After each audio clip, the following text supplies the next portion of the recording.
Hey everybody, it's Gary Lucas. It's Saturday, and I am here in the beautiful West Village. It's kind of quiet out there, a little bit overcast, slightly ominous, but warm.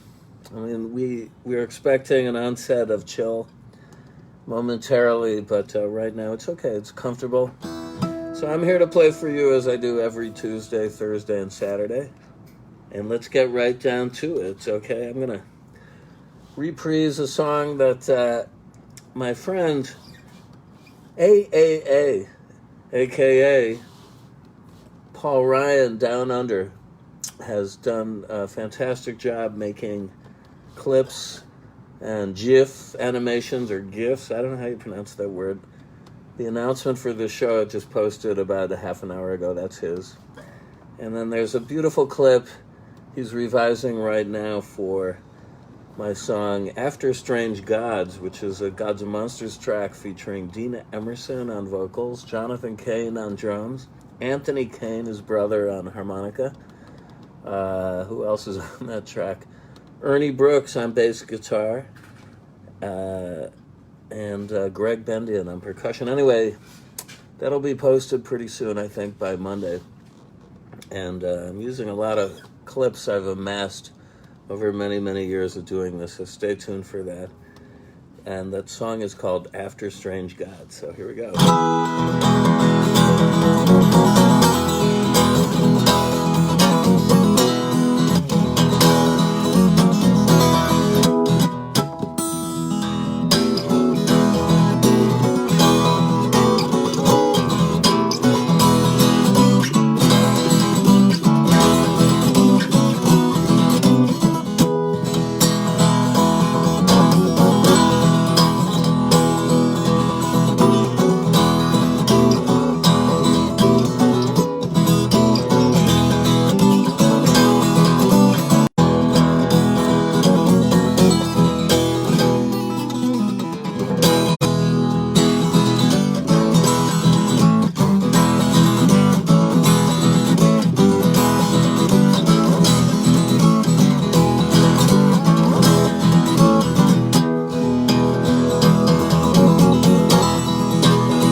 After Strange Gods, and the title came from an infamous short book by T.S. Eliot, Thomas Stearns Eliot, which has a remark in the middle of the book saying that in order to live in successful artistic communities, we can't have too many free-thinking Jews.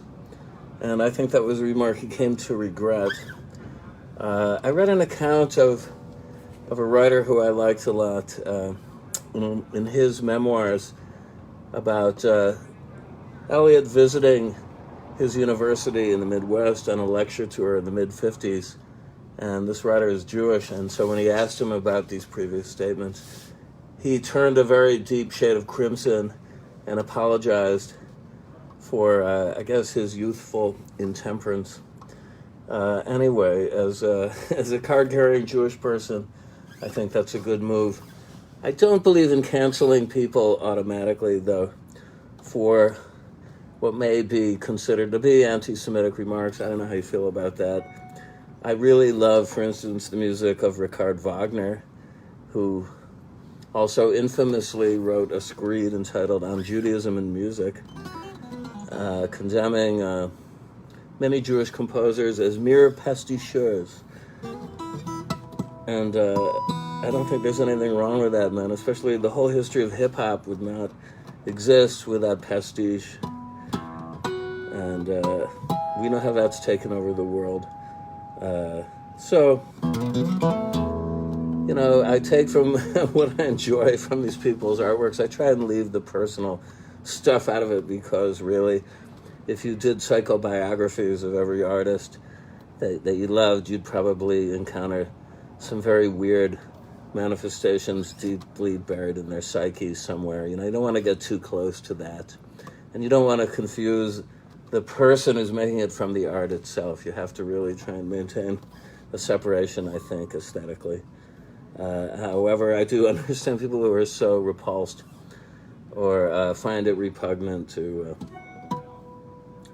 So, to each his own. I know that when I played at the Next Festival in Tel Aviv with my live score for the Golem, that was interesting. I guess this was 1998. And it was the first time I'd played in Israel. And I was on a bill with John Cale, who was my buddy, and also David Allen, who was the first guitarist in Soft Machine. Very nice guy. And anyway, I have a section in the Golem score that I co-wrote with Walter Horn, but this was my little contribution in the score, where I quote from The Ride of the Valkyries by Wagner, from the opera The Valkyrie, from the Ring Cycle. And it occurs in a sequence in the film where a manifesto, actually a proclamation against the Jewish community, is posted here in, this is Prague in the 16th century in the film. And so as sort of a modern resonance, you know, I'm very postmodern in that way. Again, you could say pasticheur, but again, history in postmodernism, the whole history of art is a fertile ground for plundering and recontextualizing. And insofar as you do that, you are keeping in the spirit of another famously anti-Semitic writer, Ezra Pound, which is Make It New. I think that was the title of one of his books and manifestos. So, I don't know, Pound, I'm not sure I would have suffered Pound, made a pilgrimage to him, and also Louis Ferdinand Céline, who was famously anti-Semitic, but what a writer. I mean, just famously misanthropic all across the board. Forget about religion or gender or anything. He just didn't like people very much.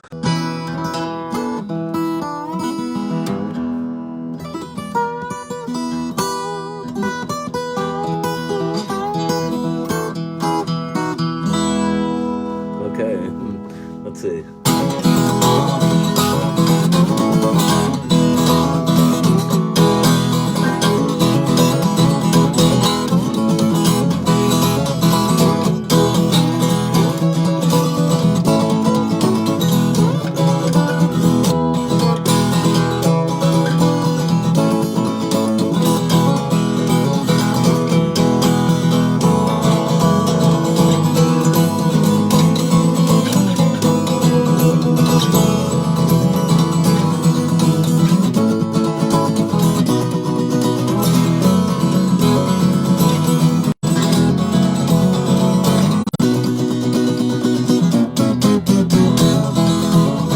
we're having a little bit of streaming problem, so let's move the phone over here.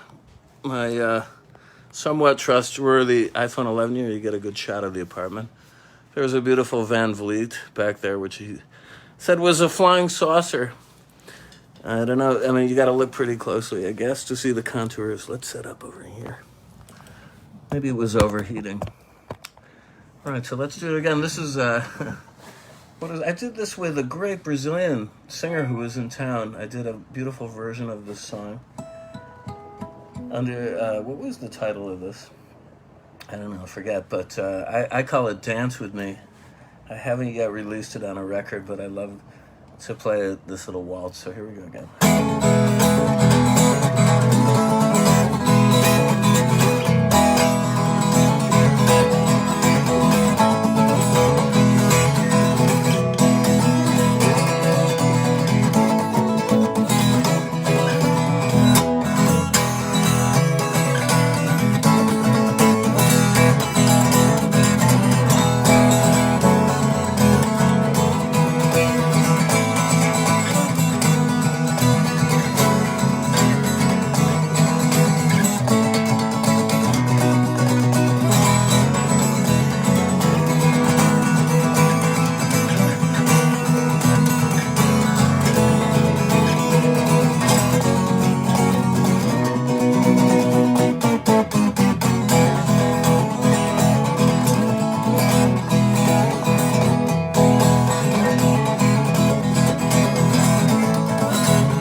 Yeah, okay. Dance with Me. The singer you should check out, her name is Fernanda Cabral, and she's from Sao Paulo. And we hooked up over the internet, and she came to town, and she is fantastic.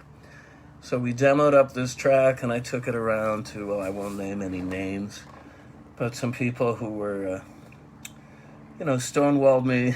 But anyway, I think one of these days we'll have to get back together and do some more songs because she is really, really excellent. So check her out because I think she's on Facebook. I know she's on Instagram. FernandaCabral. And tell Fernanda hi from me. And, okay, wait, I'm going to just do a little show and tell here. So I'm back in a flash. I wanted to show you a few things. Some interesting books.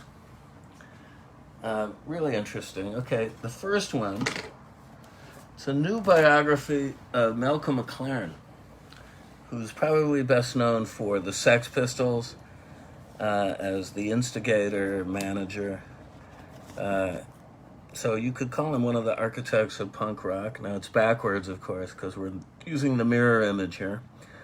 It's called The Life and Times of Malcolm McLaren by Paul Gorman. It's really good read. Weighs a ton. Just like Mike Barnes's book, it's like hard to read in bed. It falls out of your hand when you're dozing off, but definitely recommend it. And I'm writing up a little piece about Malcolm right now for the Please Kill Me website. Very nice people who have published an appreciation of Peter Green and Brian Jones in the last couple of months. So the next one is my piece on Malcolm McLaren, with some stories about some somewhat close personal encounters, but I'll save it for the magazine online. PleaseKillMe.com. Excellent stuff. And what else to say? Oh yeah, the book has some interviews in there with friends of mine on Facebook here. Roberta Bailey, I guess, worked in Malcolm's shop. Was it then called Let It Rock? I think it was. First it was Let It Rock, and then it was Sex. This is on the King's Road, a very famous part of London and Chelsea, the World's End neighborhood.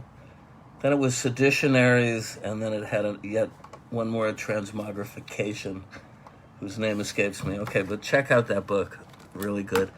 Okay, here is a book that my friend Tim Lucas alerted me to, by the actress, the Italian-English actress Diane Cilento, who famously was friends and maybe, I guess, dated Sean Connery at one point. And she's in a lot of 60s movies, and so it's a novel called The Manipulator. And the cover, which you don't need to see in the reverse image, I think it makes it either way, is by Sean Connery. And let's open it up here. So it's one of these rare books, but it's actually a steal. You can find it. Go to Alibri.com, a very good source of rare books at varying degrees of price. But this was a very good copy that was acquired for, let us say, literally a song. And yeah, I got to refer now to my list of benefactors for the week. Well, I got them memorized. They're emblazoned on my brain. How could I forget? Big shout out to David Stubbs, one of my oldest friends from the UK. David and I go way back. I met him in the company of another good friend, Charles Shar Murray, at Berlin Independence Days in 1990. I was there playing for Mike Knut's Enemy Records, who issued my first couple of records. At that point, I had the first one out, Skeleton at the Feast. And it was quite a great couple of days. So I met these guys and their friend Stephen Wells, who I really admired his writing under a female persona, Susan Williams, that was kind of racy, especially when I found out that it was in fact a guy writing this. And the Loft is where I played, and that was a great venue. Maybe it's still there. I know I heard sadly that the lady who was the proprietor and programmer for many years, Irmgard Schmitz, passed away this year, which is really sad, because she visited me here in this house. And anyway, David, thank you so much. The last book I read of David's, I think, is called Future Days. It's all about krautrock. It's excellent. And I'd hold it up if I knew where it was in this pile of books on these various shelves and everything. You know, I'm just immersed by artifacts, cultural artifacts of the written and recorded variety here and visual variety here. I'm kind of still collecting from time to time, but mainly old stuff. But this was a new book, and it's great. I love German rock, and especially of the Can variety, Amen Duel, all the classic bands, Kraftwerk. I actually played with a couple of members of Can over the years. The late Michael Caroli and I had a guitar duel to the death at the Cooler here in New York once, where I fried my little GK 250ml amp in the heat of battle. And I also worked a lot with Damo Suzuki. Actually, 2 years ago, my friend Ruben Michael Ty brought me to do an extensive tour of the UK, and I got as far as Wales and a festival in Cardiff, I think it was, or outside Cardiff. And so Damo and I had a reunion, and like all of his live shows, they're totally improvised. So it was some fun, some mad fun and transgressive noise. And I like these kind of gigs a lot, you know. I mean, I like to play all sorts of music, and improvised is all right with me. So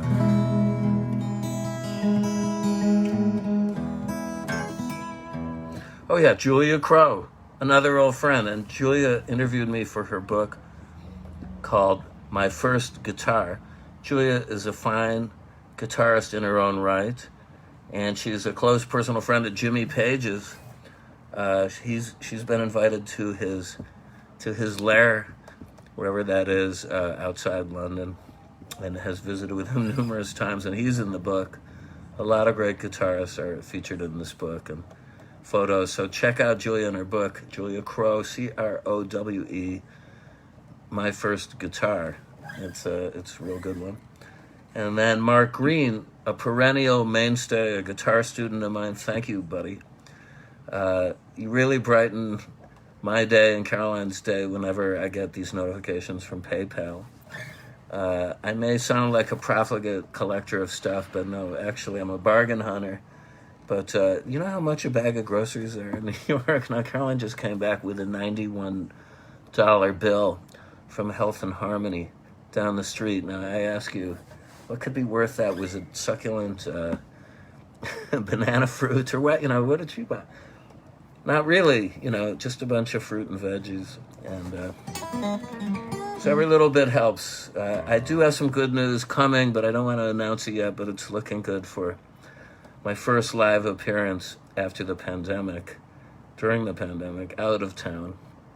The endless pandemic, who knows how long it's going to visit us, but certainly it could be here a lot longer than Donald J. Trump, I hope.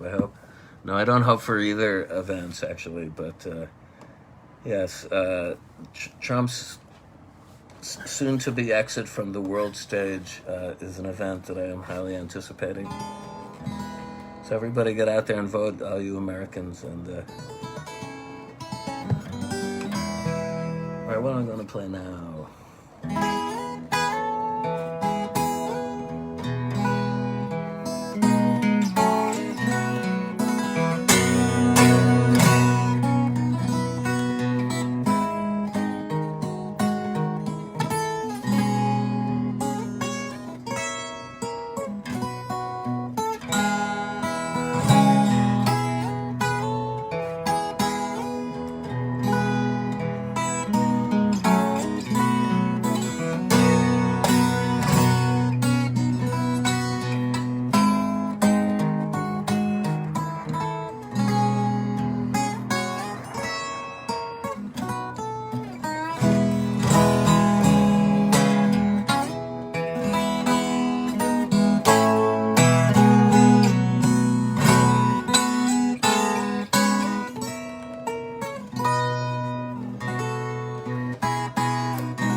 Please allow me to look at you again, one of my Chinese pop arrangements from Shanghai 1930 circa, as originally sung by the great Zhou Xuan, aka the Golden Voice of China.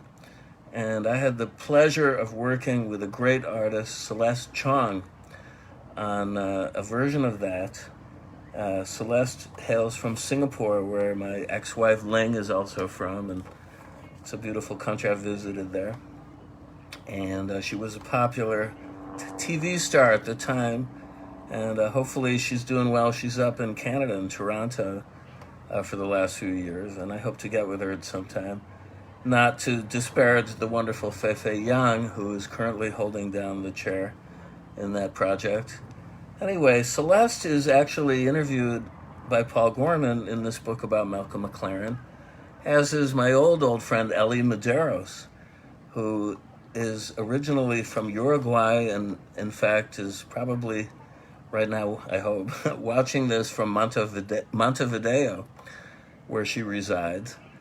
She was been based in Paris for many, many years, and she was the lead singer of the Stinky Toys, who have the distinction of being really the only original true French punk band and the first. And they actually co-headlined the infamous gig weekend at the 100 Club, the 100 Club in England, London.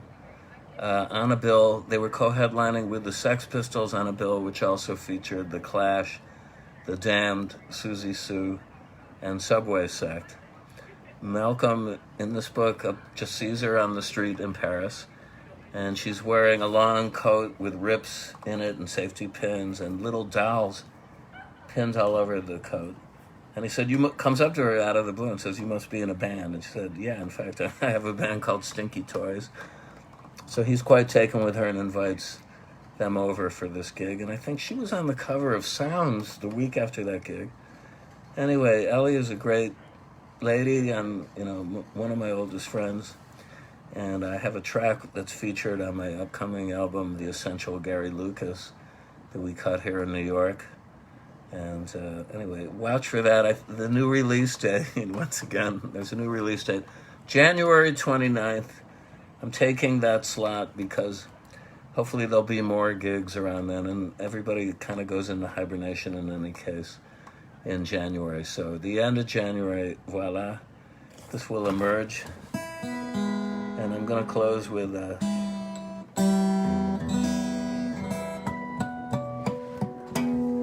what? Let's see.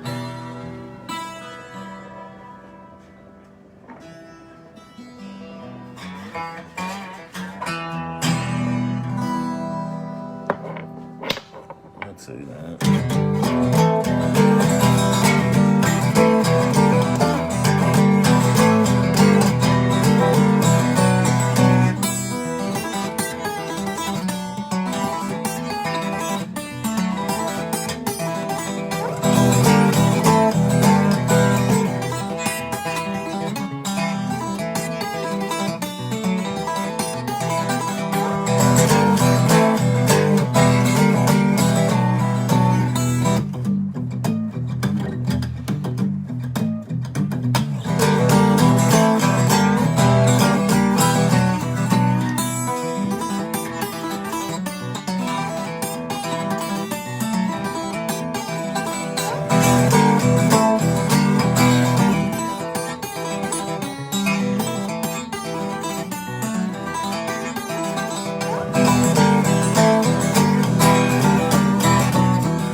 It's called Tuning on Your Feet.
Okay, well, there you have it. Okay, that interrupted stream wasn't too bad, was it now today? I have to check my Speedify app. I'm paying good money to make supposedly uninterrupted live streams all the way to you. Anyway, it's Gary Lucas signing off, saying, I love playing for you. It's a big honor and a privilege that you come and visit me in my home. Okay, here's a little quick tour. There's that beef heart. What else can we see? Let's see what's good. Let's look over the neighborhood. Not a lot of activity, but look at the pile over there. What a monstrosity this oligarch is building. I don't get it. Joyams has a lot more flair and character, this pink Palazzo Chupi up there. I don't know if you can see that, but anyway, hope to see you on Tuesday.